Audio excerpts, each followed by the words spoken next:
안녕하십니까, 이진우입니다. 오늘부터 마이데이터라는 금융 서비스가 시작됩니다. 이 마이데이터라는 건 그동안에는 금융계좌나 세금, 보험료 같은 내 개인 금융정보를 각각의 금융사들이 갖고 있었는데, 오늘부터는 그 모든 정보를 마이데이터 사업자들에게 보낼 수 있게 되고, 그들은 그걸 잘 정리해서 금융계좌를 한눈에 볼 수 있게 하거나 보험 가입 정보를 한 곳에서 확인할 수 있게 도와주는 건데요. 이렇게 되면 소비자들이 얻을 수 있는 이익은 뭔지, 또 사업자들은 또 어떤 비즈니스를 펼칠지 자세하게 알아보겠습니다. 그동안 공공분양에만 있던 사전청약이 민간 아파트에도 이제 적용됩니다. 사전청약의 장점은 뭐고, 혹시 사전청약을 할 때 주의해야 될 점은 없는지도 짚어보겠습니다. 나라밖 소식 중에는 독일의 물가가 30년 만에 최고치를 기록했다는 뉴스 들여다보겠습니다. 12월 1일 수요일 손에 잡히는 경제, 광고 잠깐 듣고 시작하겠습니다. 네, 경제 뉴스들 차분하게 자세하게 또 재미있게 정리해드리겠습니다. 김현우 행복자산관리연구소장, 손에 잡히는 경제 박세훈 작가, 오늘은 그리고 김치형 경제뉴스 큐레이터까지 오셨습니다. 어서 오세요. 안녕하세요. 네, 안녕하세요. 자, 오늘은 마이데이터 시범 사업이 시작된다는 뉴스부터 좀 들여다보죠. 네. 마이데이터라는 걸 잠깐 제가 설명해드리긴 했는데, 네. 그건가요? 네, 앞에서 잘 설명해 주셨습니다. 예. 조금 붙여서 설명을 드리면, 여기저기 흩어져 있던 자신의 금융 정보를 자신이 원하는 특정 기관에 모아서 한 번에 관리 활용할 수 있게 하는 사업이다, 이렇게 얘기를 하고요. 지금까지는 내 정보의 활용 주체가 개별 금융사들이었다면, 이제는 내가 특정 금융사를 지정해서 원하는 서비스를 받을 수 있다는 의미에서 활용의 주체가 내 자신이다라고 해서 이제 마이데이터 또는 본인 신용정보 관리 사업, 이렇게 부르고 있습니다. 조금 좀 예를 좀 들어봐 주세요. 자, 지금은 이제 제가 은행 잔고를 보려면 은행 개별 앱에 들어가거나 은행 사이트에 들어가서 보게 되죠. 네. 그리고 보험 가입 여부도 보험사에 가고요. 증권 계좌는 증권 잔고는 이제 증권사로 가서 확인을 합니다. 신용카드 역시 마찬가지겠죠. 하지만 마이데이터 사업이 시작되면 제가 자주 이용하는 은행이나 증권사 혹은 카드사가 될 수도 있습니다. 한 곳으로 지정을 하고 그쪽으로 내 정보를 모두 보내달라라고 허용을 해주면 네. 다른 금융사들이 다 그쪽으로 다 보내줍니다. 그러면 거기서 계좌만 확인하고 보험 가입 여부만 확인하는 게 아니라 그 금융사가 거기에서 이제 자신들이 제공할 수 있는 특별한 서비스들을 만들어서 계좌에 얼마가 들었고 또는 보험사에 얼마가 들었는지를 알고 있기 때문에 대출은 네. 이런 거 사용해 보면 어떻습니까? 또는 부동산은 이 정도 자산이 있으시면 요거 한번 투자해 보시는 건 어떻습니까? 이런 서비스를 할 수 있게 된다, 이렇게 보시면 되겠습니다. 그러면 내 금융 정보를 한꺼번에 모아서 이 마이데이터 사업자만 갖고 있는 게 아니라 네. 한꺼번에 모아진 그거를 금융회사들도 가져갈 수 있는 거예요? 이제 저희가 보통은 여러 금융사의 이 데이터들이 다 떨어져 있잖아요. 예. 이거를 하나의 네트워크로 만든다라고 보시면 되고 거기에다 다리들을 다 놨다라고 보시면 되거든요. 그걸 보통 이제 이 컴퓨터 업계에서는 API라고 하는데요. 네네. 서로 접근할 수 있는 길들을 놔놓고 쉽게 그 데이터를 가져다가 활용할 수 있게 만든다라고 보시면 되겠죠. 그러니까 실제로 그 데이터를 내가 가져다가 어디다 이렇게 모아놓는 건 아니고 네. 제 금융사들의 다들 데이터가 있는데 빨리빨리 가져다 쓸 수 있게 만들었다, 이렇게 보시면 되겠습니다. 그러니까 농협은행이 내 국민은행 계좌가 뭔지, 펀드 뭐 가입했는지도 알려면 알 수 있고. 네, 다 알 수 있습니다. 그러면 뭔가 그럼 이제 설명 친절하게 잘해주는 금융회사로 가겠네요. 네, 그렇죠. 여기저기 통장은 흩어져 놓더라도. 네, 맞습니다. 지금 오픈 뱅킹이라고 해서 네. 모바일 뱅킹 하다 보면 다른 은행에 내 잔고 얼마 있는지도 다른 은행에서 또 볼 수 있어서 네네. 그거 한다는 건가? 그러면 특별히 새로운 건 아니지 않느냐 하는 생각도 드는데. 비슷한 느낌을 받으시는 게 용어가 한 3가지 정도 있을 거라고 생각이 돼요. 방금 전에 말씀하신 오픈 뱅킹이 있고요. 마이데이터가 있고요. 마이페이먼트라는 게 있습니다. 예. 이게 얼마 전에 데이터 3법이라고 또 들으셨을 텐데, 데이터 3법이라는 게 통과되면서 활용도가 확 높아지고 새롭게 할 수 있는 서비스들이라고 보시면 되는데 1단계가 오픈 뱅킹. 아까 제가 은행들의 어떤 다리를 놔준 거다 그랬잖아요. 네. 그러니까 다리를 일단 놨습니다. 서로 정보를 가져오고 볼 수 있는 다리들을 좀 놔줬고 이번에 마이데이터는 다리만 놓은 게 아니라 그러면 그 다리로 뭐가 다닐 수 있는지 그거를 네가 선택해라는 거거든요. 그러니까 예. 제 개인이 이전에는 계좌 정보만 볼 수 있었다면 이제 몇 가지를 선택할 수 있습니다. 이거 가지고 나한테 서비스도 해줘. 또는 어떤 대출이나 이런 것도 권해줘라고 선택을 하면 이 사람들이 적극적으로 그 데이터를 가져다가 특정 사업자가 어떤 서비스를 할 수 있게 길을 열어준 게 마이데이터 사업이라고 보시면 되고요. 네. 마이페이먼트는 이거하고는 조금 동떨어져 있지만 내가 고객의 돈을 갖고 있지 않더라도 고객이 원한다면 이체를 해주거나 결제 대행을 해줄 수 있는 것까지도 풀어준 걸 이제 마이 페이먼트 이렇게 보니까 요즘 이제 그 빅데이터라고 해서 예. 데이터를 가지고 활용하는 사업들이 굉장히 각광을 받지 않습니까? 그리고 이걸 해야 뭔가 혁신적인 사업을 할 수 있다라고 하고 예. 그렇기 때문에 금융권의 정보를 조금 더 활용도를 높이고 개인들에겐 좋은 서비스를 활용할 수 있도록 하기 위해서 이 세 가지를 시행하게 됐다 이렇게 이해하시면 되죠. 그래요. 뭐가 좋아질지는 이제 그분들의 상상력, 비즈니스 하는 분들의 상상력에 따라 달라지는 건데 언뜻 생각하기에는 각 식당에서 뭐 파는지 메뉴와 가격을 한 곳에서 모아두면 네. 뭐 배달앱 만들 수 있는 뭐 그런 느낌인 것 같은데요.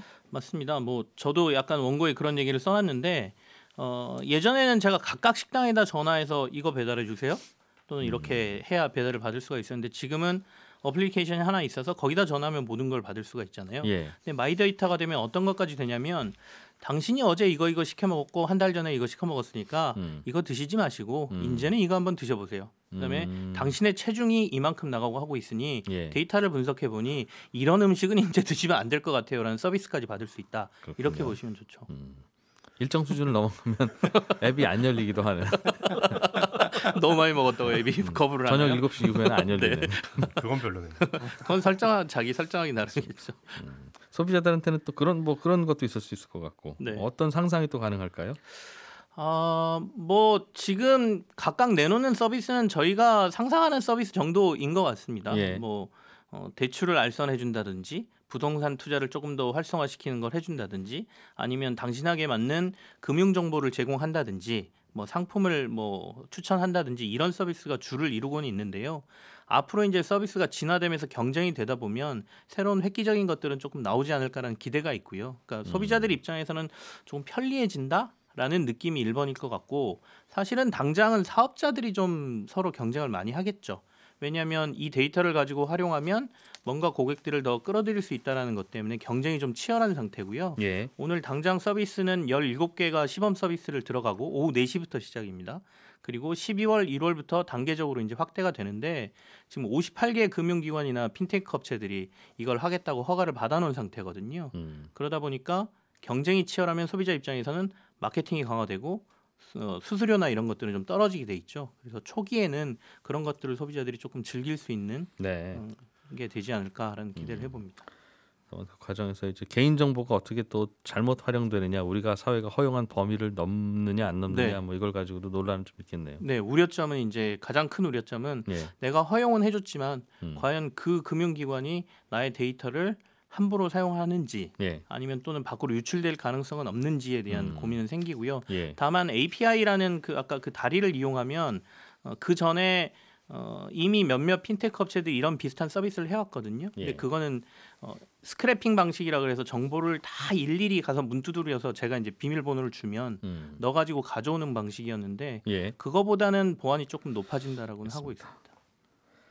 금융 상품이라고 하는 게 저는 정답이 과연 있다면 이런 게 가능할 텐데 예를 들면 몸이 으슬으슬 춥고 열이 나고 뭐 이래요라고 하면 의사 10명한테 가면 대체로 한 9명, 10명쯤은 비슷한 진단을 내리고 비슷한 처방을 하니까 접근성만 쉬워지면 빨리 병을 고칠 수 있는 서비스가 되는데 이 금융 상품은 아마 전문가 10명한테 지금 제가 돈이 예를 들면 1,000만 원 있는데 어디다 넣을까요?라고 하면 보험회사는 보험에 넣으라고 하고 증권회사는 주식 투자하라고 하고 각각 처방이 다 다르니 그게 접근성을 강화하는 게 과연 정답으로 접근하는 건지 아니면 오히려 헷갈리기만 하고 괜히 이용만 당하는 건지는 그것도 참 걱정이긴 해요. 네, 김현우 소장님, 민간 분양 아파트 사전 청약이 시작됐다는 뉴스가 있던데 이건 무슨 의미입니까? 어제 사전 청약 민간 아파트에 대한 사전 청약의 공고문이 올라왔습니다. 그러니까 민간 분양 아파트도 본 청약 전에 미리 이 사전 청약을 진행을 하고 1, 2년 전쯤에 그리고 여기에 당첨이 되면 본 청약까지 100% 당첨자의 지위를 유지한다. 라는 겁니다. 이번에 새로 생긴 건데 수도권에는 오산, 세교, 평택, 고덕 이 두 곳이고요. 지방권은 부산, 장안 이렇게 한 곳, 총 3곳이 올라왔고 공급 물량은 2,500호입니다. 청약 일정은 이제 이번 달 13일부터 15일까지 청약을 하면 되고 지금 사전 청약 때 나온 이 추정 분양가는 말 그대로 추정입니다. 본 청약 시 가가지고 조금 달라질 수도 있다. 그러니까 지금 나온 분양가가 뭐 싸니 비싸니 그거보다는 본 청약까지 그 청약 분양가가 유지될 것이냐, 이게 사실은 중요한 거거든요. 그런데 본청약 시점까지 가기까지 설계 변경이라든지 아니면 기본형 건축비가 올라간다 이러면은 조금 바뀔 수도 있어요. 이 네. 기본형 건축비란 건 뭐냐면 분양가 상한제를 적용하는 아파트의 이 분양가를 산정할 때 요 정도 건축비가 들 것이다라는 어떤 기준입니다. 요건 이제 6개월마다 고시를 하는데 최근 네. 5년 동안 보니까 한 0.5에서 뭐 3% 정도 늘어나기도 했고 일부 줄어들기도 했었습니다. 감소하기도. 근데 이게 뭐 계속적으로 상승한다라고 하더라도 뭐 일부 가격이 오를 수도 있겠지만 걱정은 안 하셔도 될 게 일단 본청약 시점이 이 사전청약 시점으로부터 그렇게 멀지는 않습니다.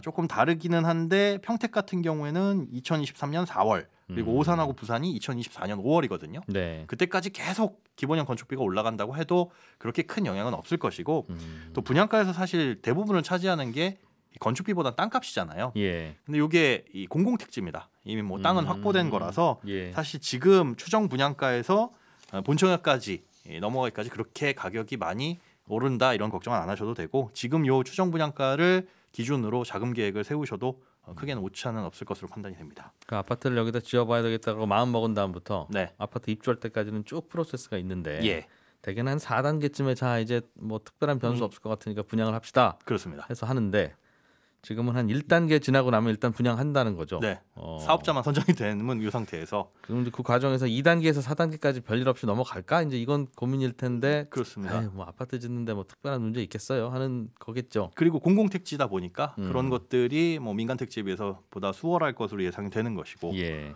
그래서 지금 말씀해주신 것처럼 원래 우리가 본청약을 하게 된 다음에 입주 시기까지 꽤 오래 걸리잖아요. 최소한 2년 뭐 이상 걸리는데 요거 같은 경우에는 본청약 시점에서 입주 시기까지 뭐 짧게는 한 10개월 정도 걸리는 것도 있고요. 예. 뭐 길어봐야 한 1년 조금 남짓합니다. 그렇군요. 이거는 청약통장 점수로 뽑는 겁니까? 네, 가점제입니다. 예. 그 무주택 기간, 뭐 청약통장 가입 기간, 부양가족 수 요걸로 뽑는데 특별 공급도 있어요. 특별 공급이 뭐 60%가 넘습니다. 일반 공급은 가점제하고 추첨제도 같이 적용이 됩니다. 네. 이게 투기과열 지역이 아니다 보니까 일부 물량은 평택하고 뭐 오산 같은 경우에는 25%는 그냥 추첨이고 네. 부산은 한 60% 정도가 추첨입니다. 근데 이번 사전 청약부터는 얼마 전에 이제 완화된 특별 공급 기준 있잖아요. 요게 적용돼요.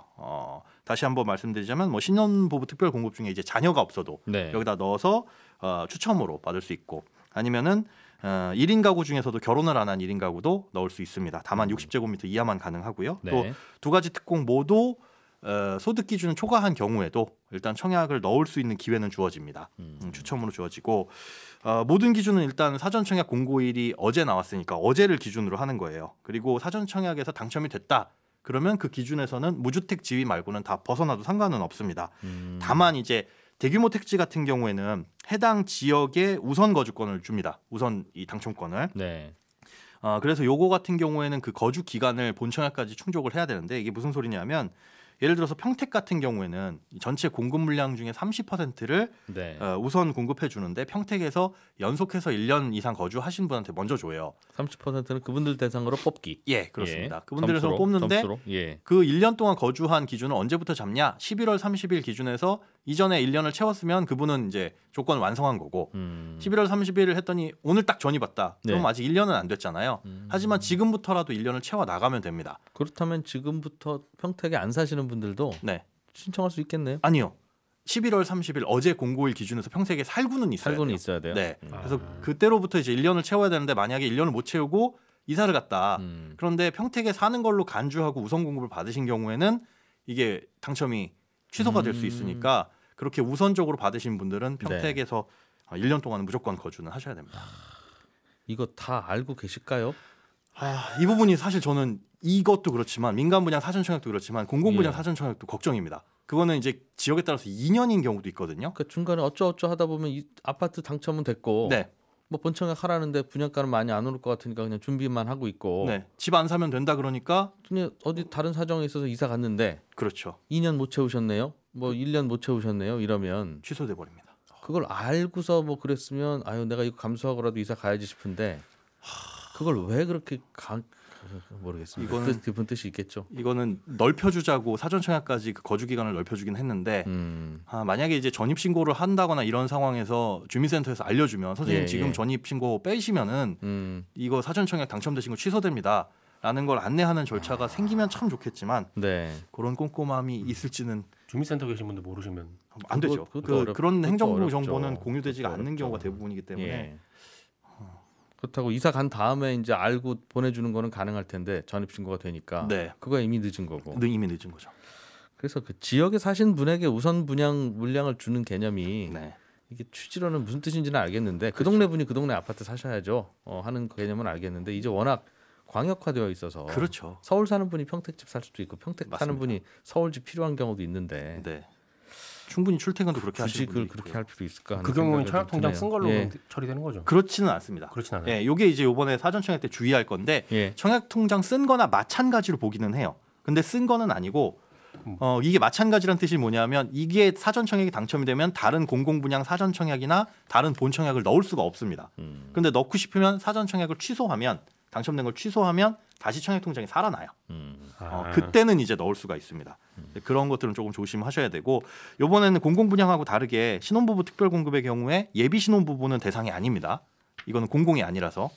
그래서 공공이 아니면 원래 땅은 공공부지에서 한다면서요? 네. 그런데 공공택지에 분양되는 민간 분양이기 때문에 요거는 대상이 아니고 공공택지라도 공공택지에 분양되는 공공분양이 있고 네 맞습니다. 공공택지에 분양되는 민간 분양이 있어요? 그렇습니다. 그리고 그냥 공공분양이 있고 그중에 예비 신혼부부가 적용이 되는 건 공공택지에 분양되는 공공분양만 예비 신혼부부가 적용이 되는데 이건 어쨌든 안 됩니다. 예비 신혼 11월 30일 기준에서 신혼부부 혼인 신고가 되어 있어야만 가능합니다.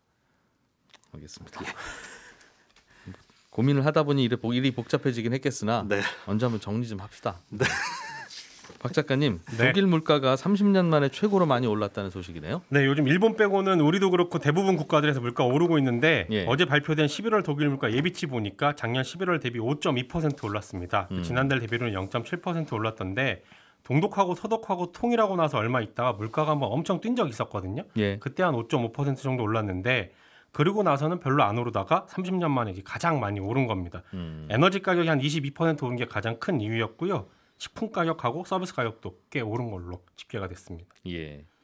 앞으로도 계속 오른답니까? 이게 전망이 좀 둘로 나뉩니다. 내년 되면 떨어질 거라는 쪽에서는 작년에 독일 정부가 코로나 때문에 부가가치 세율을 좀 인하했거든요. 그러니까 상품 가격이 좀 떨어졌겠죠. 그러다 올해 다시 원래대로 세금을 걷는 바람에 기저효과로 물가가 오르는 거다. 그러니 내년 1월에는 다시 내려갈 거다라는 의견이고요. 이게 독일 정부 쪽 입장입니다. 그리고 지금 코로나 변이 바이러스 때문에 유럽 여러 나라들이 대문을 잠그고 있잖아요. 독일도 이제 마찬가지여서 대문 잠그는 조치가 오래 가면 소비가 위축이 될 거고 그러면 또 물가가 하락할 거다라는 의견도 있습니다. 또 반대로 오히려 오를 수도 있을 거라고 보는 쪽에서는 독일 최저임금이 이제 오르거든요. 많이 오르던데요? 네. 독일의 새 정부가 출범하면서 최저임금을 지금보다 25% 인상하기로 했습니다. 지금도 독일 최저임금은 우리 돈으로 대략 한 13,000원 정도라서 유럽연합 국가들 중에서도 꽤 높은 축에 속하는데 이걸 16,000원 정도로 올린다고 하니까 인건비가 오르게 되면 물가도 덩달아 같이 오르게 될 거다라고 보는 거죠. 그리고 이번에 새롭게 집권한 정부가 2030년까지 재생에너지 비율을 지금보다 꽤 높게 잡겠다라고 얘기하기도 했고 2038년까지 석탄을 퇴출하는 친환경 정책을 추진할 건데 친환경 에너지라는 게 생산 원가도 비싸고요. 이거 하려고 그러면 새로운 설비 투자도 해야 되고요. 그러다 보면 또 물가 상승이 올 수 있고 그래서 오를 거다라고 보는 겁니다. 오를 가능성들도 있고 내릴 이유도 좀 있긴 그렇습니다. 하나 각각의 이유가 있습니다. 최저임금이 많이 오르는 게 눈에 띄네요. 독일이 아마 이번에 연정을 통해서 약간 왼쪽 정부 정당들이 들어온 모양이에요. 그렇습니다. 한 가지 궁금한 거는 최근에 나오는 물가 지수를 보면 미국도 전년 대비 한 6% 오르는 걸로 나오고 독일도 5% 오르는 걸로 나오고 우리나라는 아직 한 2%대. 그렇죠. 면 뭔가 좀 우리는 싸게 쓰고 있는 게 있나? 뭐 이런 생각도 얼핏 들어서요. 그 물가지수 산출하는 방법이 달라서 이렇게 차이가 난다라는 의견이 있어요. 미국이랑 독일은 물가지수에 집값이 포함이 되거든요. 그러니까 집 살 때 받은 대출의 이자를 매달 얼마나 내는지, 보유세로 세금을 얼마나 내는지, 월세는 또 얼마나 내는지 이걸 다 조사해서 물가지수에 포함을 시키는데 우리나라는 전월세 비용만 물가지수에 넣고 있거든요. 그러니까 집값이 오르고 내리는 건 물가지수에는 안 잡힙니다. 그러니까 내가 내 집에 사는 사람도 비용이라는 걸 쓰니까 네. 은행 대출 이자일 수도 있고 뭐 세금일 수도 있고 그렇죠. 그것도 거주 비용으로 계산해서 물가에는 넣자. 네. 근데 미국과 독일 다른 유럽들은 넣고 있으니 꽤 높이 잡히는 거고 집값들 많이 오르니까요. 다른 나라들도. 뭐 근데 우리나라는 집값은 오르지만 물가지수는 포함이 안 되다 보니까 2%대로 나오는 거다. 네. 그래서 이걸 좀 바꿔야 되지 않냐라는 주장이 있는데 그럼 왜 우리는 물가지수에 집값을 안 넣냐? 이게 궁금하실 텐데 네. 이 얘기는 좀 길고 복잡해서 조만간 다시 정리해서 말씀드리겠습니다. 조만간 다시 정리해 주세요. 예, 저는 잠시 후 11시 5분부터 이어지는 손에 잡히는 경제 플러스에서 또 한번 찾아뵙겠습니다. 이진우였습니다. 고맙습니다.